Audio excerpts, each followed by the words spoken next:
നിരാഹാര സമരം ലക്ഷ്യം കണ്ടില്ലെന്ന പി എസ് ശ്രീധരൻപിള്ളയുടെ പ്രസ്താവനയ്ക്കെതിരെ ബിജെപിയിൽ അമർഷം മുറുകുന്നു. പാർട്ടി അധ്യക്ഷന്റെ പ്രസ്താവനകൾ പാർട്ടിക്ക് അവമതിപ്പുണ്ടാക്കുന്നു എന്നാണ് ആരോപിച്ച് ഒരു വിഭാഗം നേതാക്കൾ കേന്ദ്ര നേതൃത്വത്തിന് പരാതി നൽകാൻ ഒരുങ്ങുന്നു. നിർണായകമായ തീരുമാനങ്ങൾ എടുക്കുന്നത് കൂടിയാലോചനകൾ ഇല്ലാതെയാണെന്നാണ് ഒരു പറ്റം നേതാക്കളുടെ പ്രധാന പരാതി. അതിനിടെ ശബരിമല സമരത്തിന്റെ മുഖ്യധാരയിൽ നിന്ന് ബിജെപി ഒഴിവാക്കി സമരം നേരിട്ട് ആർഎസ്എസ് ഏറ്റെടുക്കുകയാണ്. ബിജെപിയിലെ ഗ്രൂപ്പ് പോരിനാക്കം കൂട്ടി മുൻ സംസ്ഥാന അധ്യക്ഷൻ വി മുരളീധരനും അടുത്ത അനുയായി കെ സുരേന്ദ്രനും ഇന്നലെ അവസാനിച്ച നിരാഹാരത്തിൽ നിന്ന് വിട്ടുനിന്നിരുന്നു. നിരാഹാരം പ്രഖ്യാപിച്ചതിനും പിൻവലിച്ചതിനും തങ്ങൾ ഉത്തരവാദികളല്ലെന്ന് പൊതുസമൂഹത്തെ ബോധ്യപ്പെടുത്തുന്നതിന് കൂടിയാണ് ഇരുവരും വിട്ടുനിന്നത്. കൂടിയാലോചനകളില്ലാതെ ഏകപക്ഷീയമായി എടുക്കുന്ന തീരുമാനങ്ങളിൽ പലതും മണ്ടത്തരമായി അവസാനിക്കുന്നു. അത് പാർട്ടിയുടെ യശസ്സിന് വലിയ തോതിൽ കളങ്കം വരുത്തുന്നു എന്നാണ് ഒരു വിഭാഗം നേതാക്കളുടെ പരാതി. പാർട്ടി അധ്യക്ഷനായ പി എസ് ശ്രീധരൻപിള്ള നിരാഹാര സമരം വിജയിച്ചില്ലെന്ന് വിളിച്ചു പറഞ്ഞത് രാഷ്ട്രീയ എതിരാളികൾ ആയുധമാക്കിയെന്ന് അവർ പരാതിയിൽ ചൂണ്ടിക്കാട്ടും. സംസ്ഥാന നേതൃത്വത്തിന്റെ അബദ്ധങ്ങൾ അക്കമിട്ട് നിരത്തി കേന്ദ്ര നേതൃത്വത്തിന് പരാതി നൽകാനാണ് ഒരു വിഭാഗം നേതാക്കൾ ഒരുങ്ങുന്നത്. M T Ramesh, A N Radhakrishnan, P K Krishnadas എന്നീ ത്രിമൂർത്തികൾക്ക് ചുറ്റും കറങ്ങുന്ന ഉപഗ്രഹമായി പാർട്ടി അധ്യക്ഷൻ മാറിയെന്നാണ് അവരുടെ പ്രധാന പരാതി. ഇതിനു മാറ്റം വരണം. പ്രധാന തീരുമാനങ്ങൾ എടുക്കും മുമ്പ് ഭാരവാഹി യോഗം ചേരണമെന്നീ ആവശ്യങ്ങളാണ് പരാതിയിൽ മറ്റാവശ്യങ്ങളായി ഉന്നയിക്കുക. ലോക്സഭാ തെരഞ്ഞെടുപ്പിന് മുമ്പായി എറണാകുളം, ഇടുക്കി ജില്ലാ അധ്യക്ഷന്മാരെ ഉടൻ മാറ്റി അഴിച്ചുപണി വേണമെന്നാണ് മറ്റൊരാവശ്യം. ജനുവരി 27-ന് 2 ലക്ഷം യുവാക്കളെ പങ്കെടുപ്പിച്ച് തൃശൂരിൽ നടത്താൻ ഉദ്ദേശിക്കുന്ന റാലിയുടെ പണിപ്പുരയിലാണ് ബിജെപി. തിരുവനന്തപുരത്ത് ശബരിമല കർമ്മസമിതിയുടെ നേതൃത്വത്തിൽ സംഘടിപ്പിച്ച സംഗമം ഉദ്ദേശിച്ച ജനപങ്കാളിത്തം ഉണ്ടാക്കാൻ കഴിഞ്ഞില്ല എന്ന വിമർശനവുമുണ്ട്.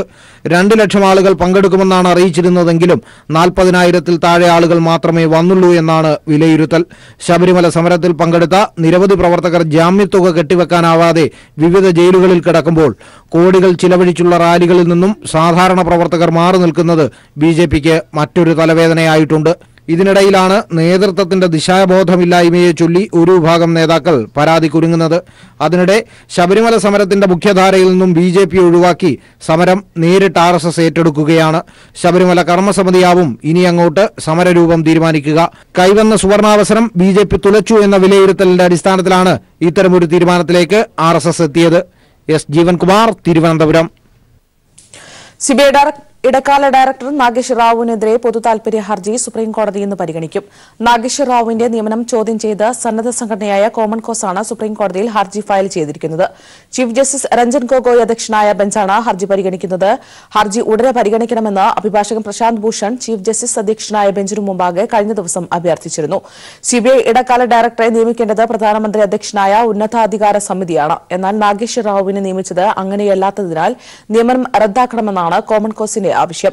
അലോക് വർമ്മയെ മാറ്റിയതിന്റെ അടിസ്ഥാനത്തിൽ ഇടക്കാല ഡയറക്ടറായ നാഗേശ്വർ റാവുവിന്റെ കാലാവധി ജനുവരി 31 വരെയാണ്. അടുത്ത സിബിഐ ഡയറക്ടറെ തെരഞ്ഞെടുക്കാനുള്ള ഉന്നതാധികാര യോഗം ജനുവരി 24-ന് നടക്കും. കെഎസ്ആർടിസിയിൽ നിന്ന് പിരിച്ചുവിടപ്പെട്ട എംപാനൽ ജീവനക്കാരും കുടുംബാംഗങ്ങളും സെക്രട്ടേറിയറ്റിന് മുന്നിൽ കിടന്ന് പ്രതിഷേധിക്കും. രാവിലെ 8 മണിക്കാണ് സമരം ആരംഭിക്കുക. പിരിച്ചുവിടപ്പെട്ട തങ്ങളെ പുനർവിന്യസിക്കണമെന്നാണ് സമരക്കാരുടെ ആവശ്യം. ഭൂമിക്ക് ഉടമസ്ഥാവകാശം എന്ന മലയോര കർഷകരുടെ സ്വപ്നങ്ങൾ യാഥാർത്ഥ്യമാക്കാൻ ഇടുക്കി ജില്ലയിൽ നാളെ പട്ടയമേള. കുട്ടിക്കാനം മരിയൻ കോളേജ് ഓഡിറ്റോറിയത്തിൽ വെച്ച് നടക്കുന്ന പരിപാടിയിൽ 6000-ലധികം കുടുംബങ്ങൾക്ക് പട്ടയം വിതരണം ചെയ്യും. വൈദ്യുതി വകുപ്പ് മന്ത്രി എം എം മണി അധ്യക്ഷത വഹിക്കുന്ന ചടങ്ങിൽ റവന്യൂ വകുപ്പ് മന്ത്രി ഇ ചന്ദ്രശേഖരൻ മേള ഉദ്ഘാടനം ചെയ്യും. കേരള സംസ്ഥാനം രൂപം കൊണ്ടിട്ട് 6 പതിറ്റാണ്ടുകൾ പിന്നിട്ടുവെങ്കിലും ഇടുക്കി ജില്ലയിലെ കുടിയേറ്റ കർഷകരുടെ കൈവശ ഭൂമിക്ക് പട്ടയം എന്ന ചിരകാല സ്വപ്നം ഇപ്പോഴും പൂർണ്ണമായും പൂവണിഞ്ഞിട്ടില്ല. അർഹരായ മുഴുവൻ കൈവശക്കാർക്കും പട്ടയം നൽകുക എന്ന ഇടത് സർക്കാരിന്റെ നയത്തിന്റെ ഭാഗമായാണ് പട്ടയമേള നടത്തുന്നത്. ഈ സർക്കാർ അധികാരത്തിൽ വന്ന ശേഷം ജില്ലയിൽ നടത്താൻ പോകുന്ന 3ാമത്തെ പട്ടയമേളയാണിത്. ആദ്യ 2 ഘട്ടങ്ങളിലായി 14,354 കുടുംബങ്ങൾക്ക് പട്ടയം വിതരണം ചെയ്തു. 4 പതിറ്റാണ്ടുകൾക്ക് ശേഷം അടിമാലി മന്നാങ്കണ്ടം വില്ലേജിലെ 14-ാം മൈൽ മുതൽ നേര്യമംഗലം വരെ വസിക്കുന്ന 100 കണക്കിന് കുടുംബങ്ങൾക്ക് പട്ടയം ലഭിക്കുന്നു എന്ന പ്രത്യേകത കൂടിയുണ്ട് ഈ പട്ടയമേളയ്ക്കെന്ന് ജില്ലാ കലക്ടർ കെ ജീവൻ ബാബു പറഞ്ഞു. നമ്മൾ ഇടുക്കി ജില്ലയെ കുറിച്ച് എപ്പോഴും പറയുമ്പോൾ പട്ടയമേള ഇങ്ങനെയുള്ള കാര്യങ്ങളാണ് നമ്മൾ എന്നും ചർച്ച ചെയ്തുകൊണ്ടിരിക്കുന്നത്. എനിക്ക് തോന്നുന്നു നിങ്ങളെല്ലാം തുടങ്ങിയ കാലം തൊട്ട് എല്ലാ വർഷവും ഈ പട്ടയമേള കേട്ടുകൊണ്ടിരിക്കുന്നു. പക്ഷേ ആളുകളുടെ പ്രശ്നങ്ങൾ തീരുന്നില്ല എന്നുള്ള സ്വാഭാവികമായിട്ടും പറഞ്ഞു കേൾക്കുന്ന ഒരു കഥയാണ്. അപ്പം അത് ഒഴിവാക്കണമെന്നുണ്ടെങ്കിൽ നമുക്കൊരു ഫിക്സഡ് ടാർഗറ്റിനകത്ത് ഇത് തീർക്കാനുള്ള ഒരു നടപടിയിലേക്ക് തന്നെ മുമ്പോട്ട് പോകണം. M P advocate Joyce George, MLA-മാരായ S Rajendran, ES Bijimol, PJ Joseph, Roshy Augustine തുടങ്ങി പ്രമുഖർ ചടങ്ങിൽ പങ്കെടുക്കും.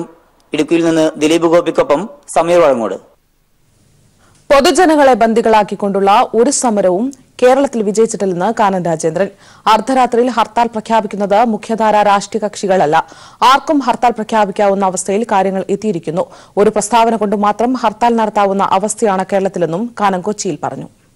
ജനുവിനായിട്ടുള്ള സമരങ്ങൾക്ക് എതിരായിട്ട് ജനങ്ങളിൽ വികാരം ഉണ്ടാക്കാൻ വേണ്ടിയിട്ടുള്ള ആസൂത്രിതമായ ശ്രമമാണ് ഇത്തരം സംഘടനകൾ ചെയ്യുന്നത്. ഞാനിവിടെ പറഞ്ഞല്ലോ, 48 മണിക്കൂർ പണിമുടക്കം നടത്തിയത് 6 മാസക്കാലം മുമ്പ് പ്രഖ്യാപിച്ച് 11 സംഘടനകൾ രാജ്യവ്യാപകമായി പ്രചാരം നടത്തിയിട്ടാണ് പണിമുടക്കം നടത്തിയത്. അപ്പോൾ അർദ്ധരാത്രി 1:30 മണിക്ക് പ്രഖ്യാപിച്ച് രാവിലെ 6 മണിക്ക് മനുഷ്യനെ വഴി തടയുമ്പോൾ ഈ സമരവും ആ സമരവും ഒരുപോലെയാണെന്ന് വ്യാഖ്യാനിക്കും. സ്ത്രീകളെ വീട് കയറി മർദ്ദിച്ച RSS പ്രവർത്തകരെ പിടിക്കാതെ പോലീസ് ഒത്തുകളിക്കുന്നതായി ആരോപണം. പൂന്തുറ SI സജിൻ ലൂയിസിനെതിരെയാണ് ആരോപണവുമായി CPIM രംഗത്തെത്തിയത്. ആദ്യമുണ്ടായ ആക്രമണത്തിൽ പരിക്കേറ്റ സ്ത്രീകളെ പോലീസിൽ പരാതി നൽകിയെന്നറിഞ്ഞ് വീണ്ടും ആക്രമിച്ചിട്ടും നടപടി എടുത്തില്ലെന്നാണ് ആക്ഷേപം. ഇന്നലെ വൈകിട്ടോടെയാണ് സംഭവങ്ങളുടെ തുടക്കം. വനിതാ മതിലിൽ പങ്കെടുത്ത മുട്ടത്തറ സ്വദേശിയായ ബിന്ദുവിനെ ഭർത്താവും RSS പ്രവർത്തകനുമായ ബൈജു മർദ്ദിച്ചു. ശബരിമല കർമ്മസമിതി സംഘടിപ്പിച്ച അയ്യപ്പ സംഗമത്തിൽ പങ്കെടുക്കാൻ വിസമ്മതിച്ചതിനാണ് മർദ്ദിച്ചത്. ഇത് തടയാനെത്തിയപ്പോഴായിരുന്നു ബന്ധുവായ അശ്വതിക്ക് നേരെ ആക്രമണമുണ്ടായത്. ബൈജുവും സുഹൃത്തുക്കളുമായ വിജിത്, കണ്ണപ്പൻ എന്നിവർ ചേർന്ന് മൃഗീയമായി ബിന്ദുവിനെയും അശ്വതിയെയും മർദ്ദിച്ചു. കത്തികൊണ്ട് ബിന്ദുവിന്റെ മുടിയുടെ ഒരു ഭാഗം വെട്ടിയെടുത്തു. ഇതിൽ പരാതി പറയാൻ പോലീസ് സ്റ്റേഷനിൽ ചെന്ന ബിന്ദുവിനോടും അശ്വതിയോടും പൂന്തുറ SI സജിൻ ലൂയിസ് തണുപ്പൻ പ്രതികരണം നടത്തി മടക്കിവിട്ടു എന്ന ആക്ഷേപമുണ്ട്. പോലീസ് പരാതി വാങ്ങി ഇരുവരെയും മൊഴി രേഖപ്പെടുത്താതെ പറഞ്ഞുവിട്ടു. പരാതി നൽകിയതറിഞ്ഞ് ഇവർ വീണ്ടും സംഘടിച്ചെത്തി വീണ്ടും സ്ത്രീകളെ മർദ്ദിച്ചു.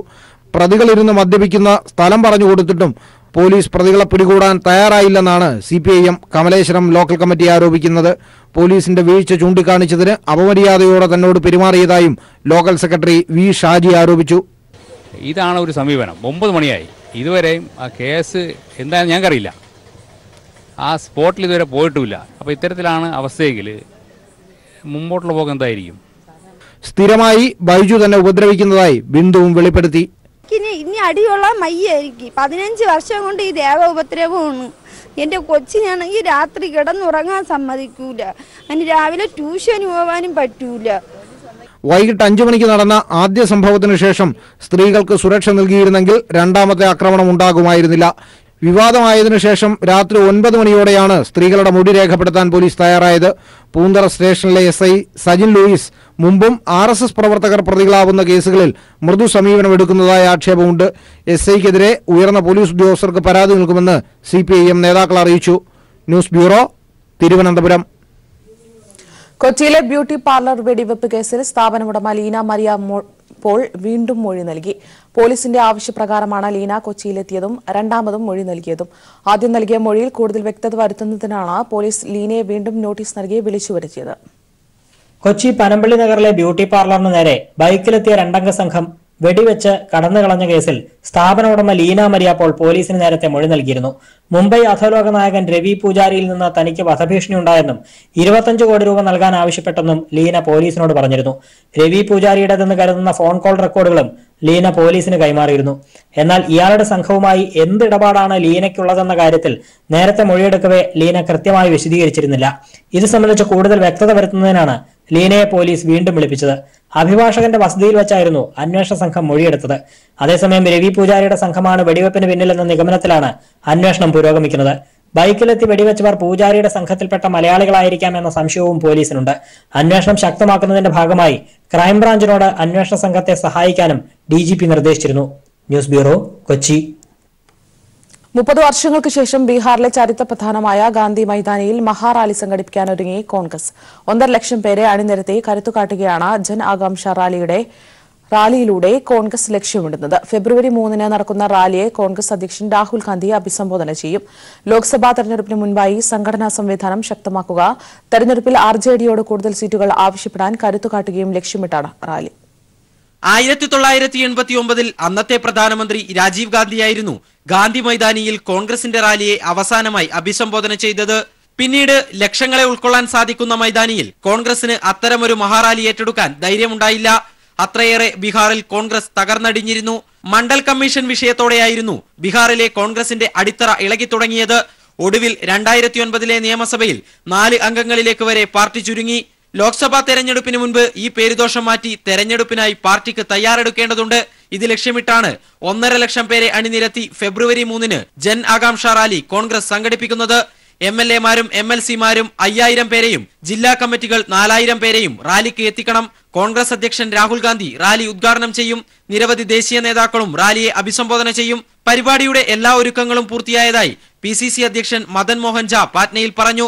ബീഹാറിലെ മഹാസഖ്യ പ്രഖ്യാപനത്തിന് തൊട്ടുമുൻപുള്ള റാലിക്ക് ഏറെ രാഷ്ട്രീയ പ്രാധാന്യമുണ്ട്. റാലിയിലൂടെ BJP-യെയും JDU-വിനെയും മാത്രമല്ല കോൺഗ്രസ് ലക്ഷ്യമിടുന്നത്, സഖ്യകക്ഷിയായ RJD-യെ കൂടിയാണ്. RJD-യോട് കൂടുതൽ സീറ്റുകൾ ആവശ്യപ്പെടാനുള്ള കരുത്തു കാട്ടാനും കോൺഗ്രസ് റാലിയിലൂടെ ലക്ഷ്യമിടുന്നു. News bureau, Delhi. മതം രാഷ്ട്രീയത്തിൽ ഇടപെടുന്നത് രാജ്യത്ത് ദൂരവ്യാപകമായ പ്രത്യാഘാതങ്ങൾ സൃഷ്ടിക്കുമെന്നും ജനാധിപത്യവും മതനിരപേക്ഷതയും അപകടത്തിലാക്കുമെന്നും റിട്ടയർഡ് ഹൈക്കോടതി ജഡ്ജിയും ഭരണഘടനാ വിദഗ്ധരുമായ ജസ്റ്റിസ് നാഗമോഹൻദാസ് പറഞ്ഞു. മതം രാഷ്ട്രീയത്തിൽ ഇടപെടുന്നതിനെതിരെ മുൻപ് സുപ്രീം കോടതിയുടെ വിധി തന്നെ ഉണ്ടായിട്ടുണ്ട്. മതമേധാവികളും സന്യാസിമാരും മറ്റും ഇപ്പോൾ മുഖ്യമന്ത്രിയും MP MLA-മാരായി പോലും തെരഞ്ഞെടുക്കപ്പെടുന്ന സ്ഥിതിയാണുള്ളതെന്നും ജസ്റ്റിസ് നാഗമോഹൻദാസ് പറഞ്ഞു.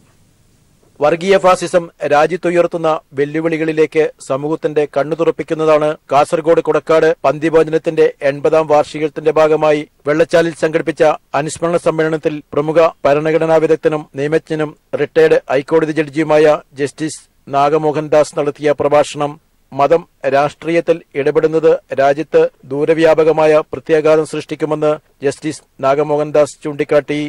When religion is mixed with politics, it leads to communalism. What we are required to oppose is not religion. What we are required to oppose is converting religious fundamentalism, converting religious communalism. It is this fundamentalism, it is this communalism which has caused irreparable damage to the human society in all parts of the world. മതം രാഷ്ട്രീയത്തിൽ ഇടപെടരുതെന്ന് കർണാടക സർക്കാരും SR ബൊമ്മയും കക്ഷികളായുള്ള കേസിൽ supreme കോടതിയുടെ വിധിയുണ്ടായിട്ടുണ്ടെന്ന് justice Nagamohan Das പറഞ്ഞു. Unfortunately, today in the country, religious heads, religious preachers are participating in elections. They are elected as MLAs, MPs. They are made as ministers. They are made as chief ministers. This trend in the country is not a healthy trend and it is very dangerous to the country. സ്ത്രീ പുരുഷ സമത്വവും ഭരണഘടനയും ഉയർത്തിപ്പിടിക്കുന്നതാണ് ശബരിമല യുവതീ പ്രവേശനത്തെ അനുകൂലിച്ചുള്ള supreme കോടതി വിധിയെന്ന് justice Nagamohan Das പറഞ്ഞു. The judgment of the Supreme Court is in accordance with the constitutional spirit and the basic features of the Constitution, and it is a step forward in protecting the equality between men and women guaranteed under the Indian Constitution.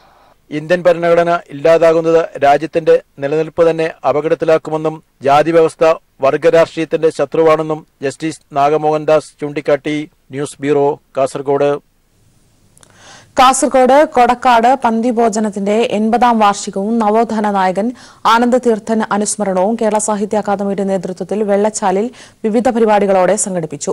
ജാതി ചിന്ത കേരളത്തിൽ വീണ്ടും ശക്തിപ്പെടുകയാണെന്ന് ഉദ്ഘാടന പ്രസംഗത്തിൽ പ്രശസ്ത കഥാകൃത്ത് T. Padmanabhan പറഞ്ഞു. രാജ്യം ഭരിക്കുന്ന പാർട്ടിയുടെ മുഖപത്രം കേരള മുഖ്യമന്ത്രിയെ ജാതി പറഞ്ഞ് അധിക്ഷേപിച്ചത് പ്രളയ ആഘാതത്തേക്കാൾ വലിയ ദുരന്തമാണെന്ന് T. പത്മനാഭൻ പറഞ്ഞു. കേരളത്തിലെ നവോത്ഥാന നായകരിൽ പ്രമുഖനും ശ്രീനാരായണ ഗുരുവിന്റെ ശിഷ്യനുമായിരുന്നു സ്വാമി ആനന്ദതീർത്ഥൻ. ഉത്തരകേരളത്തിൽ ഐത്തോച്ചാടനത്തിനും പന്തിഭോജനത്തിനും നേതൃത്വം നൽകിയ ആനന്ദതീർത്ഥൻ ഏറെ പീഡനങ്ങൾ ഏറ്റുവാങ്ങിയിട്ടുണ്ട്.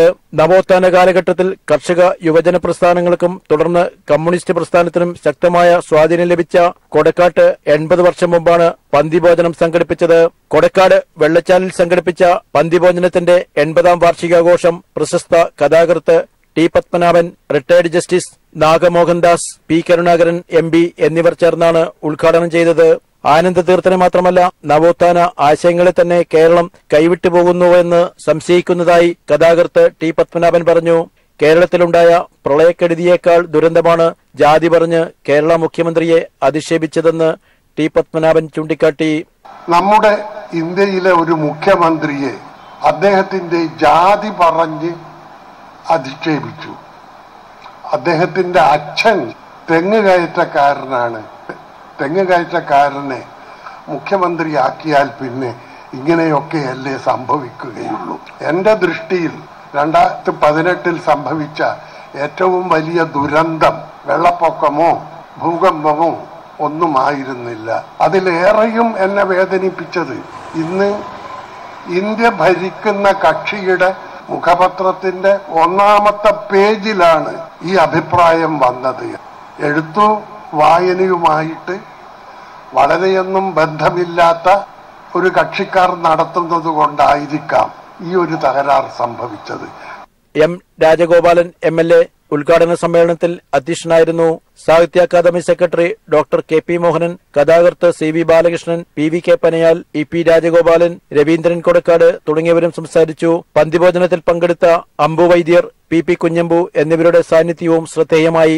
ആഘോഷത്തിന്റെ ഭാഗമായി ചരിത്ര പ്രദർശനവും പന്തിഭോജനവും വിവിധ സെമിനാറുകളും സംഘടിപ്പിച്ചു. News bureau, Kasaragod. തൊഴിലാളി വർഗത്തിന്റെ അവകാശ പോരാട്ടങ്ങൾക്ക് പുതിയ ദിശാബോധം പകർന്ന് തൊഴിലുറപ്പ് തൊഴിലാളികളുടെ കരുത്തുറ്റ സംഘടനയായ NREG വർക്കേഴ്സ് യൂണിയന്റെ പ്രഥമ സംസ്ഥാന സമ്മേളനം കൊല്ലത്ത് സമാപിച്ചു. ക്ഷേമനിധി ഏർപ്പെടുത്തുന്നത് സർക്കാർ പരിഗണനയിലാണെന്ന് സമാപന സമ്മേളനം ഉദ്ഘാടനം ചെയ്ത മുഖ്യമന്ത്രി പിണറായി വിജയൻ പറഞ്ഞു. 20 ലക്ഷം കുടുംബങ്ങൾ സജീവമായ തൊഴിലുറപ്പ് പദ്ധതിയെ കേന്ദ്ര സർക്കാർ അവഗണിക്കുന്നുവെന്ന് മുഖ്യമന്ത്രി പറഞ്ഞു. 200 തൊഴിൽ ദിനങ്ങളാക്കാൻ കേന്ദ്ര സർക്കാരിന് കത്ത് നൽകിയെങ്കിലും പരിഗണിക്കുന്നില്ല. എന്നാൽ ക്ഷേമനിധി ഏർപ്പെടുത്തുന്നത് സംസ്ഥാന സർക്കാർ പരിഗണനയിലാണെന്ന് മുഖ്യമന്ത്രി പറഞ്ഞു. നമ്മുടെ രാജ്യത്ത് ഇത്തരമൊരു പദ്ധതി നടപ്പാക്കണം എന്ന ഇടതുപക്ഷത്തിന്റെ നിർബന്ധമാണ് ദേശീയ ഗ്രാമീണ തൊഴിലുറപ്പ് പദ്ധതി എന്ന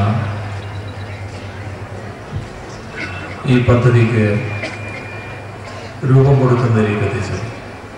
ദേശീയ തൊഴിലുറപ്പ് പദ്ധതിയുടെ നിലയെടുത്താൽ ഈ കഴിഞ്ഞ കാലയളവിൽ വലിയ മുന്നേറ്റം നമ്മുടെ സംസ്ഥാനത്ത് സൃഷ്ടിക്കാൻ കഴിഞ്ഞിട്ടുണ്ട്.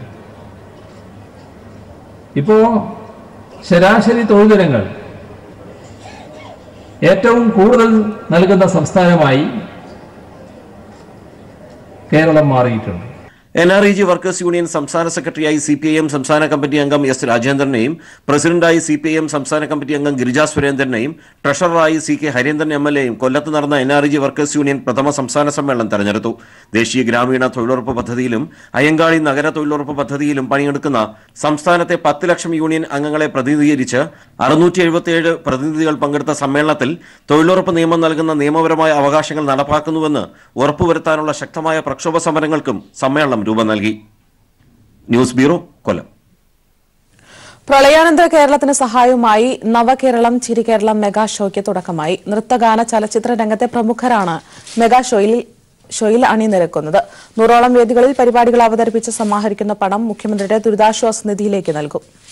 കലാസംഘങ്ങൾക്ക് പ്രളയാനന്തരം പരിപാടികൾ കുറഞ്ഞ സാഹചര്യത്തിലാണ് ജനകീയ മെഗാ ഷോ എന്ന ആശയവുമായി സംസ്ഥാന സർക്കാരിന്റെ സാംസ്കാരിക വിനിമയ കേന്ദ്രമായ ഭാരത് ഭവൻ മുന്നോട്ട് വന്നത്. സല്യൂട്ട് മലയാളത്തിന്റെ സഹകരണത്തോടെയാണ് സംഗീത, ഹാസ്യ, നൃത്ത, ചലച്ചിത്ര രംഗത്തെ പ്രമുഖർ അണിനിരക്കുന്ന നവകേരളം ചിരികേരളം എന്ന മെഗാ ഷോ അവതരിപ്പിക്കുന്നത്. 100ഓളം വേദികളിൽ മെഗാ ഷോ അവതരിപ്പിക്കുകയാണ് ലക്ഷ്യം. ഓരോ വേദിയിൽ നിന്നും കുറഞ്ഞത് 1 ലക്ഷം രൂപ മുഖ്യമന്ത്രിയുടെ ദുരിതാശ്വാസ നിധിയിലേക്ക് കൈമാറും. കണ്ണൂരിൽ നടന്ന സംസ്ഥാനതല ഉദ്ഘാടനം സാംസ്കാരിക മന്ത്രി AK ബാലൻ നിർവഹിച്ചു. ഇത്രയും സമ്പന്നമായ മനസ്സിന്റെ ഉടമകളാണ് കലാകാരന്മാർ എന്നുള്ളത് എത്രത്തോളം നമുക്കറിയാം. അവരുടെ വേദന, അവരുടെ വിഷമത, വീട്ടിൻ്റെ സ്ഥിതി വേണ്ടപ്പെട്ട രൂപത്തിൽ നമുക്ക് മനസ്സിലാക്കാൻ കഴിഞ്ഞിട്ടുണ്ട്. ഞങ്ങളെ കൂടി മനസ്സിലാക്കണം പൊതുസമൂഹം എന്നൊരു സന്ദേശം, ഒളിച്ചു വെച്ച സന്ദേശം ഇതിൻ്റെ പിന്നിലുണ്ട്. കവി പ്രഭാവർമ്മ രചിച്ച ശീർഷക ഗാനത്തിന്റെ ദൃശ്യാവിഷ്കാരത്തോടെയാണ് മെഗാ ഷോ ആരംഭിക്കുന്നത്. 50ഓളം കലാകാരന്മാരാണ് മെഗാ ഷോയിൽ പരിപാടികൾ അവതരിപ്പിക്കുന്നത്. News bureau, Kannur.